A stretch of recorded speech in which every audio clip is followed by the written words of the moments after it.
യേശുക്രിസ്തുവിൻ്റെ പരിശുദ്ധമായ നാമത്തിൽ എല്ലാ പ്രിയപ്പെട്ടവർക്കും മോർണിംഗ് പുതിയൊരു പ്രഭാത വചന ധ്യാനത്തിലേക്ക് സ്വാഗതം.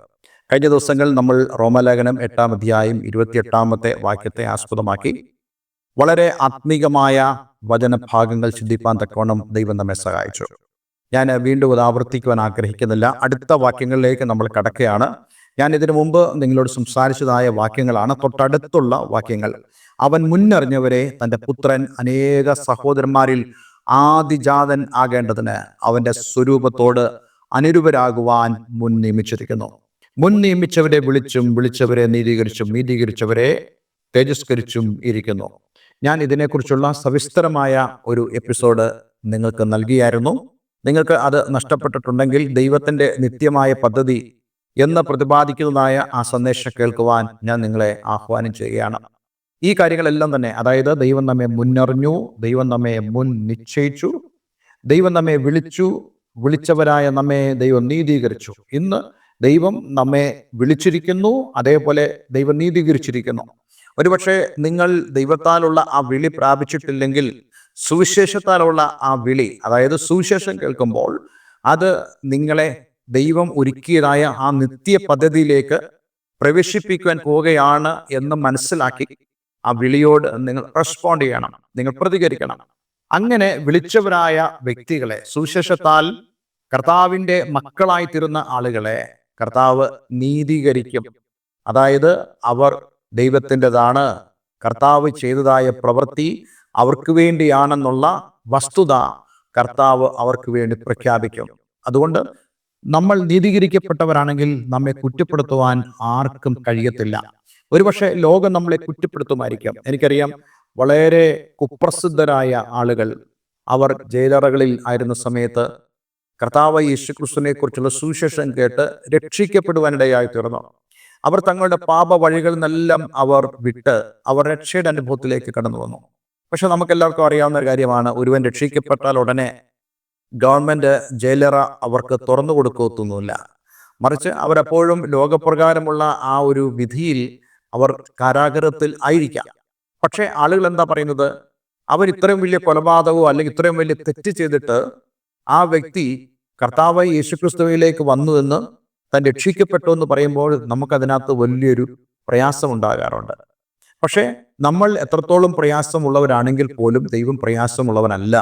കാരണം ദൈവം അവൻ്റെ ലംഘനങ്ങളെ ക്ഷമിച്ച് സുവിശേഷത്തിൻ്റെ ആ വിളിയാൽ അവനെ വിളിച്ച് കർത്താവ് യേശുക്രിസ്തുവിൽ നമുക്ക് വേണ്ടി നിവർത്തിച്ചതായ ആ പ്രവൃത്തിയാൽ ദൈവം അവനെ നീതീകരിക്കുമ്പോൾ അവനെ ആരെങ്കിലും കുറ്റപ്പെടുത്തിയാൽ പോലും ദൈവം അവനെ കുറ്റപ്പെടുത്തില്ല. കാരണം ദൈവം തൻ്റെ മഹത്വം അവനിലൂടെ വെളിപ്പെടുത്തുവാനിടയായി തീരും. അതാണ് ദൈവത്തിന് സ്നേഹം. അല്ലെങ്കിൽ മനുഷ്യർക്ക് വേണ്ടി കടന്നില്ലെന്ന ആ ദൈവത്തിൻ്റെ ആ പ്രവൃത്തി, എത്ര ദൂരം മനുഷ്യൻ ദൈവത്തെ വിട്ടോടിപ്പോയാലും അത്ര നേരം ആ മനുഷ്യരെ കാത്തിരിക്കുന്നതായ കർത്താവ്. അതെ, ആ മുടിയൻ പുത്രന്റെ ആ ഉപമയിൽ നമ്മൾ കാണുന്ന പോലെ ആ മകൻ അപ്പന്റെ സ്വത്ത് അവൻ അർഹിച്ചത് മുഴുവൻ നേടിയെടുത്ത് എല്ലാം നശിപ്പിച്ചു. പക്ഷെ ആ മകൻ വീട്ടിൽ നിന്ന് പോയ സമയം മുതൽ ആ മകന് വേണ്ടി ആ പിതാവ് കാത്തിരിക്കുകയായിരുന്നു. ഒരിക്കലും ആ പിതാവ് പറയുന്നില്ല അവൻ നശിച്ചു പോകട്ടെ, അവൻ മുടിഞ്ഞു പോകട്ടെ എന്ന് ആ പിതാവ് പറയുന്നില്ല. മറിച്ച് ആ പിതാവ് അവൻ്റെ സ്വത്തിനെയല്ല അവൻ സ്നേഹിക്കുന്നത്. പിതാവ് സ്നേഹിക്കുന്നത് തൻ്റെ മകനെയാണ് സ്നേഹിക്കുന്നത്. അതുകൊണ്ട് ഞാൻ നിങ്ങളോട് പറയട്ടെ, ദൈവം സ്നേഹിക്കുന്നത് ഈ ഭൂമിയല്ല. ദൈവം സ്നേഹിക്കുന്നത് താൻ സൃഷ്ടിച്ചതായ ഗോളങ്ങളെയല്ല, താൻ സൃഷ്ടിച്ചതായ പ്രപഞ്ചത്തെയല്ല, നദികളെയല്ല. ദൈവം ഏറ്റവും അധികം സ്നേഹിക്കുന്നത് തൻ്റെ സ്വന്തം ഛായയിൽ സൃഷ്ടിച്ചതായ, അതേ തൻ്റെ സ്വരൂപത്തോട് ഇണങ്ങി ദൈവം സൃഷ്ടിച്ചതായ ആ മനുഷ്യനെയാണ് ദൈവം സ്നേഹിക്കുന്നത്. അതുകൊണ്ട് ഇന്ന് ഞാൻ നിങ്ങളോട് പറയട്ടെ, നിങ്ങൾ ചിന്തിക്കുന്നുണ്ടാകും നിങ്ങളെ ആരും സ്നേഹിക്കുന്നില്ല എന്നുള്ളത്. പക്ഷെ നിങ്ങളെ സ്നേഹിക്കുന്ന ഒരു കർത്താവുണ്ട്. നിങ്ങൾക്ക് വേണ്ടിയാണ് ദൈവം ഈ പ്രവൃത്തിയെല്ലാം ചെയ്തത്. അതുകൊണ്ടാണ് സുവിശേഷകന്മാരിലൂടെ ദൈവം തൻ്റെ സ്നേഹത്തെക്കുറിച്ച് ഇപ്പോഴും പ്രസംഗിച്ചുകൊണ്ടിരിക്കുന്നത്. ഞാൻ ഈ ഒരു കാര്യം നിങ്ങളോട് പ്രസംഗിക്കാൻ തന്നെ കാരണം നിങ്ങളോടുള്ള ദൈവത്തിൻ്റെ സ്നേഹമാണ്. അതുകൊണ്ട് എന്നെ കേൾക്കുന്ന പ്രിയമുള്ളവരെ, ആ ദൈവസ്നേഹത്താൽ ദൈവം തൻ്റെ ആ നിത്യതയുടെ പദ്ധതി നമുക്ക് വേണ്ടി ഒരുക്കി തന്നു. ഒരുപക്ഷെ നിങ്ങൾ സുവിശേഷത്താലുള്ള വിളിയോട് പ്രതികരിക്കാത്തൊരു വ്യക്തിയായിരിക്കാം. പക്ഷെ അപ്പോഴും നിങ്ങളെക്കുറിച്ചുള്ള ദൈവത്തിന്റെ പദ്ധതി ഉണ്ടെന്ന് നിങ്ങൾ മനസ്സിലാക്കണം. പക്ഷെ സുവിശേഷത്തോടുള്ള നിങ്ങളുടെ പ്രതികരണം ഇല്ലാതെ പോയാൽ തീർച്ചയായിട്ടും വിശുദ്ധ വേദപുസ്തകം പറയുന്ന പോലെ മാനസാന്തരപ്പെടാഞ്ഞാൽ നിങ്ങൾ നശിച്ചു പോകും. അതെ, എന്നെ കേൾക്കുന്ന പ്രിയമുള്ളവരെ, നശിച്ചു പോകരുതേ. ദൈവം ഒരുക്കിയതായ ആ നിത്യമായ പദ്ധതിയിലേക്ക് നിങ്ങൾ പ്രവേശിക്കണം. ആ നിത്യമായ പദ്ധതി ദൈവം ആരംഭിച്ചു. അതേ, നിങ്ങളിൽ നല്ല പ്രവൃത്തി ആരംഭിച്ചവൻ എന്ന് വിശുദ്ധ വേദപുസ്തകത്തിൽ പറയുന്ന പോലെ നമ്മളുടെ അമ്മയുടെ ഉദരത്തിൽ ഉരുവാകുന്നതിന് മുമ്പ് തന്നെ ദൈവം നമ്മെ മുന്നറിയുകയും അതേ മുന്നറിഞ്ഞവരായ നമ്മെ ദൈവം നിയോഗിച്ചു. ദൈവം തൻ്റെ ആ ഉത്തരവാദിത്തങ്ങൾ നൽകി അവൻ നമ്മെ നിയമിച്ചു. ആ നിയമത്തിന് ശേഷമാണ് കർത്താവ് നമ്മോട് പറയുന്നത് സുവിശേഷത്താലുള്ള വിളി. അതെ, എന്നെ കേൾക്കുന്ന പ്രിയമുള്ളവരെ, ആരെങ്കിലും ആ സുവിശേഷത്തോട് പ്രതികരിച്ചിട്ടില്ലെങ്കിൽ ഈ ദിവസങ്ങൾ നിങ്ങൾ പ്രതികരിക്കുക. അതെ, ആ കാരാഗ്രഹ പ്രമാണി, അതേ ആ റോമൻ ജയിലറയുടെ പ്രമാണിയായിരുന്ന നോട്ടക്കാരനായ വ്യക്തി ഇപ്രകാരം അപ്പോസ്തലന്മാരോട് ചോദിച്ചു, രക്ഷിക്കപ്പെടുവാൻ ഞാൻ എന്താണ് ചെയ്യേണ്ടത്? അതെ, നിങ്ങൾക്ക് ചോദിക്കാൻ സാധിക്കുമെങ്കിൽ നിങ്ങൾ രക്ഷിക്കപ്പെടുവാൻ എന്ത് ചെയ്യണമെന്ന് ഞങ്ങൾക്ക് നിങ്ങളോട് പറയുവാൻ സാധിക്കും. അപ്പോൾ അപ്രകാരമുള്ള വ്യക്തികൾ, അതായത് ദൈവം മുന്നറിഞ്ഞത്, ദൈവം മുൻ നിശ്ചയിച്ചത്, ദൈവം വിളിച്ചത്, ദൈവം നീതീകരിച്ചത്, ദൈവം തേജസ്കരിക്കാൻ പോകുന്നതായ ആളുകൾ, അവർ എത്രത്തോളം ഭാഗ്യമുള്ളവരാണ്. 31 വാക്യത്തിലേക്ക് നമ്മൾ കടന്നു വരുമ്പോൾ നമ്മളിങ്ങനെ വായിക്കുന്നുണ്ട്, ഇത് സംബന്ധിച്ച് നാം എന്തു പറയണ്ടു? ദൈവം നമുക്ക് അനുകൂലമെങ്കിൽ പ്രതികൂലം ആർ. അതായത് ഈ കാര്യങ്ങളെല്ലാം തന്നെ പറഞ്ഞിട്ട് നാം എന്താണ് പറയേണ്ടത്? നാം പറയേണ്ടത് ദൈവം നമുക്ക് അനുകൂലമെങ്കിൽ പ്രതികൂലമാര്. ഈ ദൈവം തങ്ങൾക്കുണ്ട് എന്ന് ചിന്തിക്കുന്നതായ അനേക ആളുകൾ ഈ ലോകത്തുണ്ട്. ഒരുപക്ഷെ ആ വ്യക്തി സുവിശേഷം കേട്ടിട്ടില്ലാത്ത ഒരു വ്യക്തിയായിരിക്കാം, അല്ല സുവിശേഷം കേട്ടിട്ട് അതിനോട് മറുതലിക്കുന്ന ഒരു വ്യക്തിയായിരിക്കാം. പക്ഷെ എങ്കിലും അവർ ചിന്തിക്കുന്നത് ദൈവം എന്നോട് കൂടെയുണ്ട്. കാരണം അവർ ചിന്തിക്കുന്നത് അവർക്ക് ലഭിക്കുന്നതായ മഴ, അല്ലെങ്കിൽ നന്മകൾ, ഭൗതികമായ അനുഗ്രഹങ്ങൾ, പണം, ആഹാരം, നല്ല ജീവിത ചുറ്റുപാട്, ഇതെല്ലാം ദൈവം അവർക്ക് നൽകിയതാണ്. തീർച്ചയായിട്ടും അങ്ങനെ തന്നെയാണ് എന്ന് നമുക്ക് വിശുദ്ധ വേദപുസ്തകത്തിൽ കാണാൻ സാധിക്കുന്നുണ്ട്. പക്ഷേ ദൈവം നമ്മുടെ ദൈവം ആകണമെങ്കിൽ, ദൈവം നമുക്ക് ഉള്ളവനാകണമെങ്കിൽ അത് എന്ത് ചെയ്യണമെന്നുള്ളതാണ് വിശുദ്ധ വേദപുസ്തകം നമ്മോട് പറയുന്നത്. ദൈവം എല്ലാവർക്കും നല്ലവനാണ്. ദുഷ്ടന്മാരുടെ മേലും നീതിമാന്മാരുടെ മേലും ഒരേപോലെ മഞ്ഞും മഴയും അവൻ പെയ്യിക്കുന്നുണ്ട്. ലോകത്തിൽ ദുഷ്ടന്മാർക്ക് മഴ കൊടുക്കാതെ നീതിമാന്മാർക്ക് മാത്രം മഴ കൊടുക്കുവാൻ ദൈവത്തിന് കഴിയും, തീർച്ചയായിട്ടും കഴിയും. പക്ഷെ ദൈവം അങ്ങനെ ചെയ്യുന്ന ദൈവമല്ല. എല്ലാവർക്കും ദൈവം ഒരേപോലെ എല്ലാ കാര്യങ്ങളും നൽകുന്നു എന്ന് നമുക്ക് വിശുദ്ധ വേദപുസ്തകത്തിലൂടെ മനസ്സിലാക്കാൻ കഴിയും. പക്ഷേ ദൈവത്തിന്റെ ആ നിത്യ പദ്ധതിയിലേക്ക്, അതേ ആ സുവിശേഷത്തിലൂടെ ഒരു വ്യക്തി കടന്നു വരുമ്പോഴാണ് ആ വ്യക്തിക്ക് ദൈവം അനുകൂലമായി മാറുന്നത്. ദൈവം എല്ലാവർക്കും ഉണ്ട് എന്നുള്ളതും ദൈവം അനുകൂലമായി നിൽക്കുന്നതും വളരെ വ്യത്യാസമാണ്. ആർക്കാണ് ദൈവം അനുകൂലമായി നിൽക്കുന്നത്? അതാണ് നമ്മൾ നേരത്തെ തന്നെ കണ്ടത്, ദൈവത്തെ സ്നേഹിക്കുന്നവർക്ക്, നിർണയപ്രകാരം വിളിക്കപ്പെട്ടവർക്ക്. അപ്പോൾ അവർക്കാണ് ദൈവം അനുകൂലമായി നിൽക്കുന്നെന്നുള്ള വസ്തുതയാണ് നമുക്കിവിടെ കാണുവാൻ സാധിക്കുന്നത്. അതുകൊണ്ട് ഇന്നെന്നെ കേൾക്കുന്ന പ്രിയമുള്ളവരെ, നിങ്ങൾക്ക് വാസ്തവത്തിൽ ദൈവം അനുകൂലമാണോ? ദൈവം നിങ്ങൾക്ക് അനുകൂലമാകണമെങ്കിൽ എന്ത് ചെയ്യണം? നോക്കൂ, ദൈവം ആരാണ്? ദൈവം വിശുദ്ധനാണ്. അപ്പോൾ ദൈവം വിശുദ്ധനാണെങ്കിൽ പാപിയായ നാം ദൈവം ഒരുക്കിയ രക്ഷാപദ്ധതിയിലൂടെ ആ വിശുദ്ധീകരണത്തിലേക്ക് കടന്നെങ്കിൽ മാത്രമേ ദൈവം എനിക്ക് അനുകൂലമെന്ന് നമുക്ക് പറയുവാൻ കഴിയത്തുള്ളൂ. അല്ലെങ്കിൽ നമ്മൾ എന്താ പറയുന്നത്? എന്നെ ദൈവം അറിയുന്നു, എന്നെ ദൈവം സ്നേഹിക്കുന്നു. യെസ്, എല്ലാവരും ദൈവം സ്നേഹിക്കുന്നു. പക്ഷെ ദൈവം അനുകൂലമായി മാറുന്നത് വളരെ വ്യത്യാസമാണ്.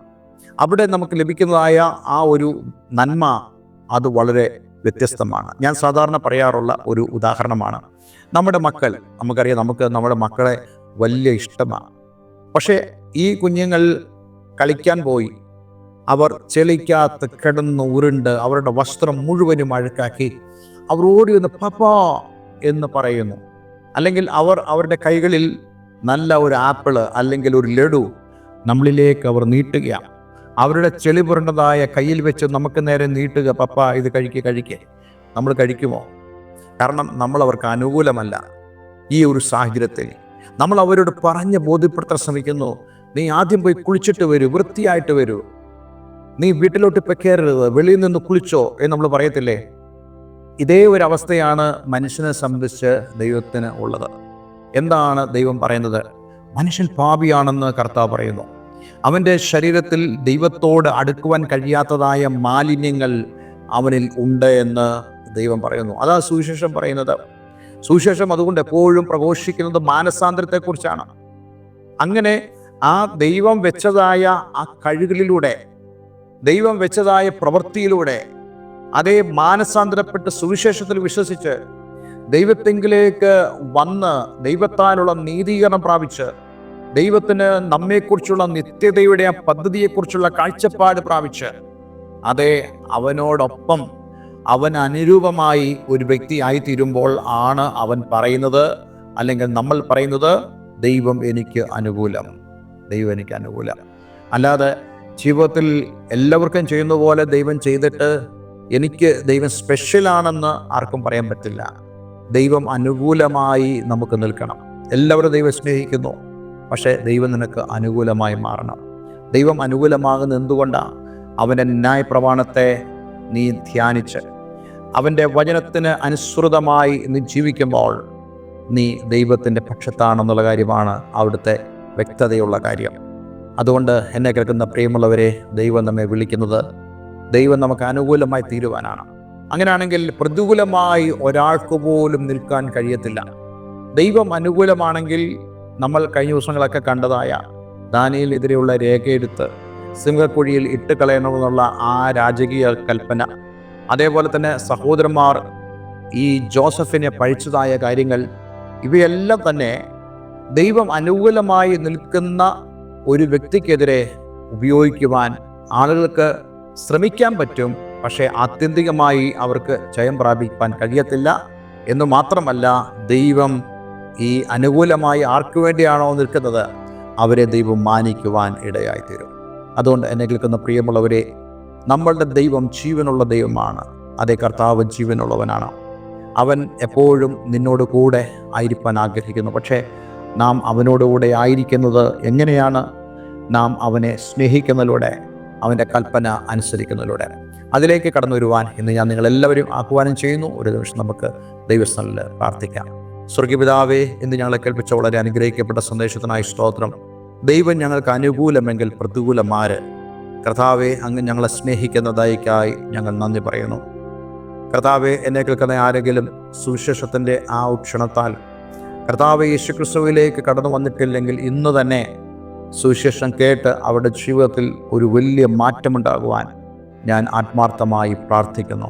എന്നെ കേൾക്കുന്ന എല്ലാവരെയും അങ്ങ് അനുഗ്രഹിക്കണമെന്ന് പ്രാർത്ഥിക്കുന്നു. പ്രാർത്ഥന കേട്ടതിന് നന്ദി. യേശുക്രിസ്തുവിൻ നാമത്തിൽ തന്നെ. ആമേൻ, ആമേൻ. ഇന്നത്തെ വേദവചനം നിങ്ങളുടെ ജീവിതത്തിൽ വളരെ അനുഗ്രഹപ്രദമായി തീർന്നു എന്ന് ഞാൻ വിശ്വസിക്കുന്നു. തീർച്ചയായിട്ടും ഈ സ്ക്രീനിൽ കാണുന്ന ഫോൺ നമ്പറുകളിൽ ഞങ്ങളെ വിളിക്കുക. തീർച്ചയായിട്ടും ഈ സന്ദേശങ്ങൾ നിങ്ങൾക്ക് വലിയൊരു അനുഗ്രഹമായി തീരും. ആത്മീയമായ കൂട്ടായ്മയ്ക്ക് നിങ്ങൾ ആഗ്രഹിക്കുന്നുണ്ടെങ്കിൽ അതിന് ഞങ്ങളെ വിളിക്കാവുന്നതാണ്. എല്ലാവരും ദൈവം അനുഗ്രഹിക്കട്ടെ. Have A nice day. God bless you all.